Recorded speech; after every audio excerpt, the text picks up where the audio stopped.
Welcome to the class 7 students. This is the continuation part of the chapter photosynthesis. In my previous video, I started discussing the process of photosynthesis and I have discussed till step 2. So let's give a quick recap and then we will move on with the next step. So the first step of photosynthesis is absorption of water and carbon dioxide. Water is absorbed through the root hairs from the soil and then they reach the leaves through the xylem, right? And then carbon dioxide is absorbed through the stomata from the atmosphere, and stomata is present within the leaves only. So this is the first point, absorption of H2 and CO2. Second point is when sunlight falls on the chlorophyll which is present within the green leaves. Now this chlorophyll, with the presence of sunlight, they become activated, and activated chlorophyll starts the process of photosynthesis. How will it start the process of photosynthesis?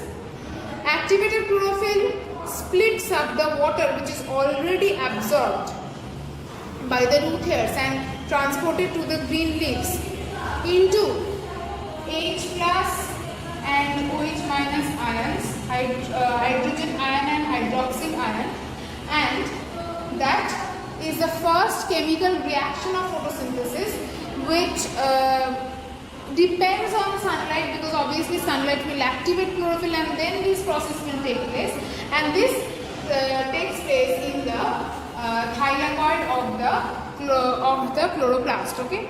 Now moving on to the third step of photosynthesis. What is the third step of photosynthesis? Carbon dioxide states. So carbon dioxide which was taken in previously through the stomata, this carbon dioxide will split up. It will break down, and what we will get? We will get carbon. Carbon dioxide splits and we are obtaining carbon from it. Obviously CO2 means C is separated from oxygen and we are getting carbon. This carbon is used to make sugar or glucose, which is the food that the plant produces. What is the formula of glucose? C6H12O6. This C6H12O6, where C is there, this C comes from this one. Okay, this reaction does not require light, this reaction does not depend on light, and thus it takes place within the stroma of the leaf, stroma of the chloroplast of the green leaf. Okay, so in the third step, what happens? The carbon dioxide already absorbed through the stomata from the atmosphere is broken down, and the carbon thus obtained is used to make glucose, whose formula is C6H12O6. This reaction does not depend on light and it takes place within the stroma of the chloroplast. Done. Third point. Moving on to the last point. Last point, what happens? Sugar is already formed. Sugar is already formed. And this simple sugars means simple sugar forms complex sugar. Combining of simple sugar, it forms complex sugar. And thus glucose and fructose formed as a result of photosynthesis travel to other parts of the plant body. So glucose and fructose are formed in the green leaves which travel to the other parts of the plant body. Whichever amount of this glucose and fructose is not used up by the plant body, it will be converted into starch, which is a complex carbohydrate, and it will be stored in different parts of the plant body. I hope the process of photosynthesis is clear to you all, and it is not really very difficult, but there are many steps in this process. So I hope you have understood the whole process. Let me give you a quick recap of the whole process again. First step is when stomata absorbs carbon dioxide from the atmosphere, and the root hairs of the plant body absorbs water from the soil, and that water then transports to the green leaves through the xylem. Done. Next, second point, when sunlight falls on the green leaves, the chlorophyll within the chloroplasts get activated, and that starts the process of photosynthesis. Then that activated chlorophyll will split up the absorbed water into hydrogen and hydroxyl ion. This is a light dependent process obviously, and it takes place within the thylakoids of the chloroplast. Clear?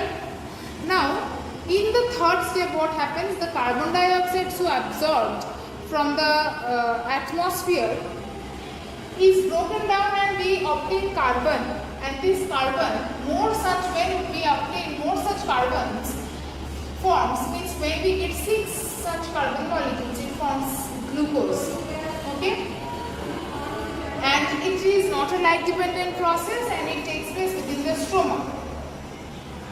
Last step is when sugar forms, and many simple sugar combines and form complex sugar, and whatever is used up by the plant body, and whatever remains is converted into starch and stored in different parts of the plant body for later use. I hope the process of photosynthesis is clear to you all. Now photosynthesis, in the box you will find this information in this box. Photosynthesis is the only process by which solar energy is converted into chemical energy.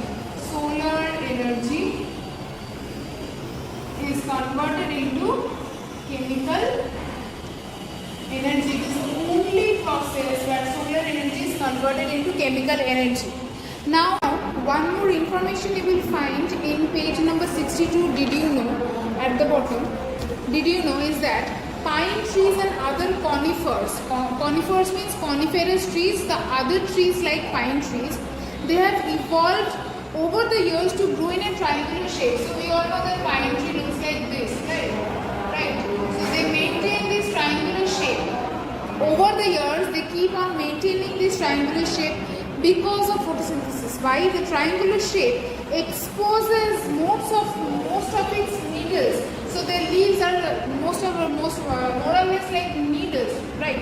So this shape of the tree exposes most of its needles to the sun, and especially the ones at the top. So this way the needles are exposed and sun directly falls on it, and this helps in photosynthesis, and they can also retain this shape. Okay, only two or three small topics are left of this chapter, and I will continue with that in the next video. I hope you have understood this chapter, and then I can continue from the next video. Thank you.